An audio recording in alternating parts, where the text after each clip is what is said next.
Hey, what's up guys? Today we're talking about college conversations. How to go D1. Go like and subscribe, comment, look at our video from summer. Where we went? Tell us where we went.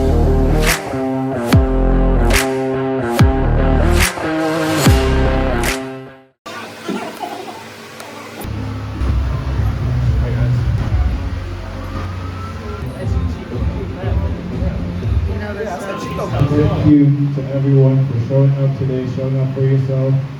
This topic of discussion is very important to me because this is what's going to set the stage for how you get to the next level. Second most importantly, I want to thank the guys here today. Give them a round of applause for being here. So when it comes to mindset, we can't control the outcomes of a race, right? You know, sometimes you might stumble, sometimes you might fall. Those are the things that you can't control. You can't control the weather. You can't control if it's raining. You can't control if there's headwind. But the only thing you can control is how you think about the race and how you execute. So think about what you're running now and what the goal is for you, and think about how can you stretch for a further goal. Because once you start to think about a stretch goal, then you can think about how do you set the long-term goals, and then you set a path of how you're going to hit it. The homework I would love for you guys to take home and do is figure out, okay, what's the top 5 schools and what's the top 10 schools that I want to go to? Start thinking about that. You guys are in the age of information where you have access to YouTube, you have access to Google. You can start looking at these college campuses, looking at their curriculum, looking at what degrees they offer. So it's for you guys to start doing your own research and figuring out what college would be a good fit for me. Okay. The next thing we want to do is we want to send emails to all those schools. So you want to make sure you put something in that subject that can compel that coach for that specific school. Yeah, everyone put attention on the head coaches, but what about the other coaches? They're just as important.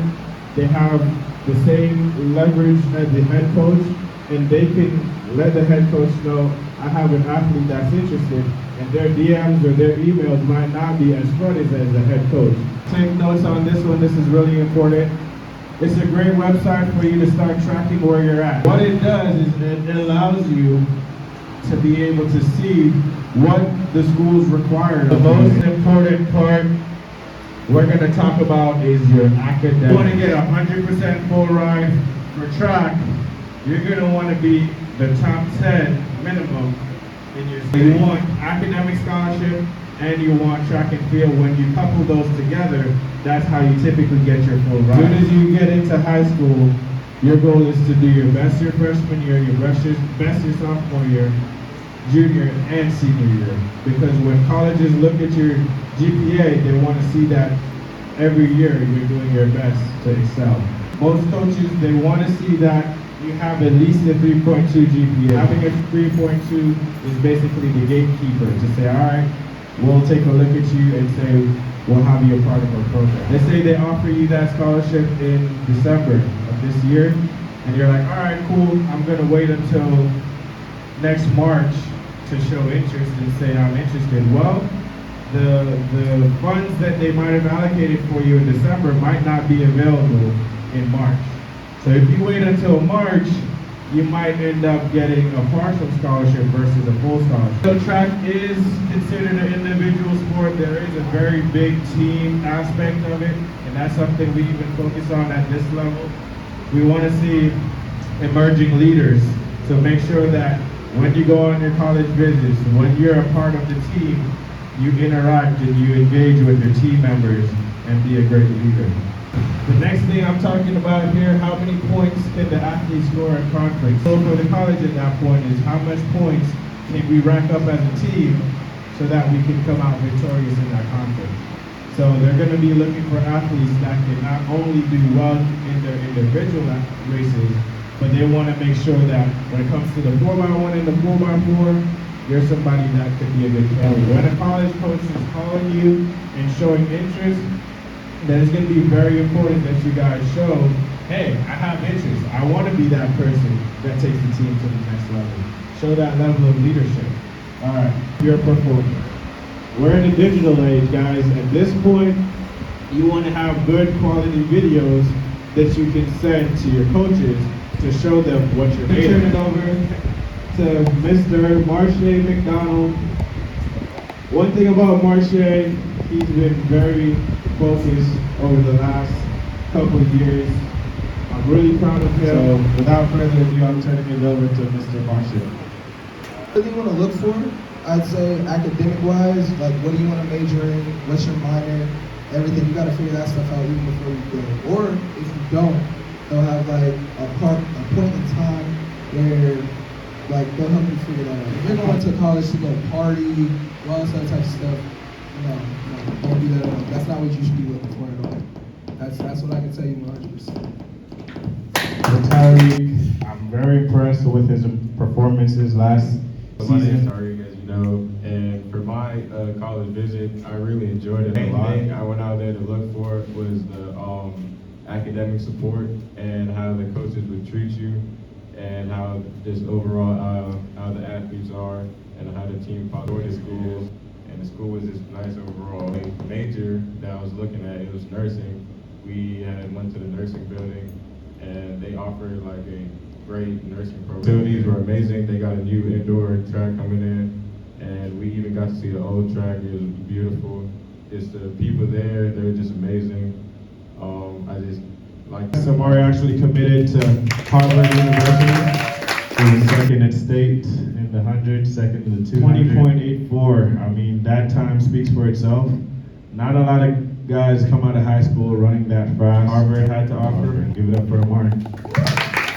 Like Tim was saying earlier, it's not always going to be the head coach who's going to contact you. It's the actual sprints coach. So I went. I'm glad I did. Best decision I made. So I feed you good. We're going to feed you great. You're never going to be hungry. You would think that all the guys are going to be like nerds or in their books and, you know, kind of like preppy, but really, man, they're like family. They're like family, which is a big reason why I committed. They treated me well, took me out, took care of me. I stayed in the dorms with one of the lead sprinters. As far as the assignment goes, as soon as I got to practice, I saw the blocks, and I was kind of going by myself with the other recruits. I kind of was like getting the blocks. Coach was like, "Hey man, you just chill. You know, it's practice. You're supposed to watch them." But that's how excited I was to be there and just to get better. So I'm majoring in mechanical engineering. So they have this new multi-million-dollar SEC building for engineering, mathematics. Has like a 3D printer. And so I actually was able to be in a class with one of the athletes, and the building, man, is 149 nice. In the 800 meter is a very hard thing to accomplish. For the mile, you know, 416 is crazy. Now for the 5,000 meters, I myself has ran a 5K. I'm 35 minutes in my 5K. I ran 35 minutes. So Miguel would have almost lapped me 3 times. So to University of Florida, let's give it a round up for that. For UF, I actually emailed them, and then that's how I got in contact with the coach. He choose UF also was like the coaching philosophy and like the coaching experience that they already have. I want to study business, and the business building was like a 3-minute walk from the eating facility too. So everything was like in a 5-minute walking range, and the bond with the team that really made me choose UF. For all these guys for sharing their experience. If you have any specific questions, whether it's geared towards the guys or myself. But definitely a comment. I want to thank you for putting this. A lot more athletes besides the ones that are sitting here needs to hear this. You guys are sitting out, athletes are sitting out here in the audience are listening to this, probably go through the same thing those 4 guys, well, guys and girls are sitting out here go through what those 4 guys went through as well. So again, Here's what you have to get you to the next level, because your coach's job is just to coach you. Your job is to sell you. And ACT and SAT scores are very much so important. You are going to run the 400. Please. So it is so important that you take your training, you take it serious.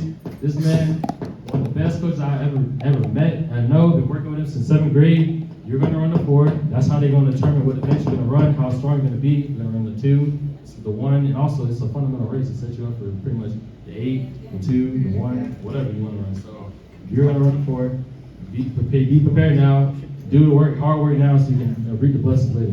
My name is Ryan. The thing I learned the most in the meeting was how the visits work and what to look for on the visit to make my decision if it's the right school that's a My name fit is for Courtney. me. I'm Kylie Eva's mom. She's a sprinter with Lake Mary High School, and this was a really informative meeting today. It let us know about Recruit. First of all, I was not aware of that. To hear from the athletes who have currently went through the process so that I can help my daughter prepare for hopefully many college visits in the future. I'm Kylie Eva, and I run the 100 and 200, and during the meeting I learned that it's a good thing to build positive relationships with like the team that you're going to look forward to meeting.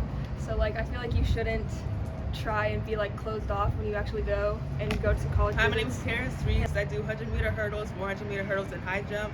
The main takeaways that I had was that you need to prioritize your relationship with the team and the website recuitment.com to get in touch with some coaches, like do some more visits. Unity Brown, the events I do is 100, 200, and shot put.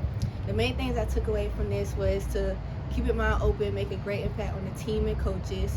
You're a student athlete. Hi, my name is Nicole Watt. I won the 100 and the 200, and what I learned is that you can email all the other coaches, like high jump coach, the long distance coach, in case the head coach doesn't see it. So my name is Terrell Beckford. I run the 100 and 200.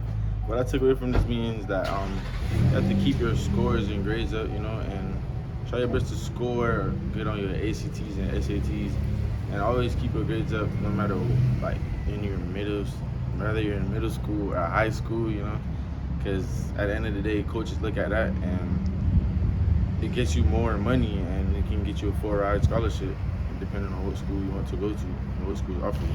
Hi, my name is Kim Miller. I run the 200 4x4. I do high jump, and what I learned is that I can use run group to look at like the conference times. All right, guys, I want to thank you guys for making it all the way to the end of this video. I really appreciate you guys stopping by and checking us out. Please be sure to take away all the information that we've added here, and don't forget, one thing that we didn't cover in this video is each athlete should create an NCAA account. That's going to make you eligible and allow coaches to see you on their platform. So don't forget to add that in. Thank you for checking us out. Went to Sacramento and we went to California. Wait, hold on. South Carolina. Same place. We went to South Carolina. I don't know the city, but I meant to say what California. was the city? Dang, I meant to say Carolina. What yeah. city we were in? South Carolina. Greensboro. No, that's North Carolina. Greensboro's in North Carolina, bro. Give me that name. Hey guys, you'll see Krabby Patties. What you like, Krabby Patties? Yeah. What else did we do? Hey, yeah, we went to. on this cut, man. We went to IHOP. Get it. Look at this man's fit. Look at his fit. Hey. Hold on, bro. Don't want to talk to you like that. Don't look in. I'm gonna have to give you some time. Let them know. Hey, go. Wait, what school you gonna do, Marco? Go wanna talk to get all started? the girls. What? Nah, go say something for Look all at the yours. ladies. Go say something for the girls at Markham. Hey, girl. Hey, Markham girls. Can't Hey, easy, talk bro, to the them. camera. Sell yourself. Look at the camera. Don't look at me. You like Sid from Ice Age. Be You nice. always say that. Get him. I'm gonna go to Panera. I'm gonna go to the gym. So yeah, so I'm gonna get them games. in California, That's where cool. we went again? San Francisco. Lights your flashlight on. That was, yeah, we went for San Fran. We went to San Fran. We did some great things. Yeah, Squeeze Burger. If you ever go to Sacramento, go to Squeeze Burger. Sacramento Airport. As soon as you get in, the first thing you do after you land, go to Squeeze Burger. And your mom still owe me one. Go to Squeeze Burger. What is Squeeze Burger? It's that. You went to the Sacramento Airport? Well, you had to, right? Duh. Squeeze Burger. Was so Burger was the good. best burger Well, I've y'all ever had only in got my fries from that, life. but they burger was good. Ever had in my burger life. was so It was good, bro. Get bacon on it. You sure you guys want hungry? It was a long weekend. I'm gonna go to Panera. I'm gonna talk y'all later. Bye. So long, man. All right, guys. Thanks for coming out today. Thanks for talking on our panel. You were great. No problem. Thanks for talking on our panel. Yeah. And that's it.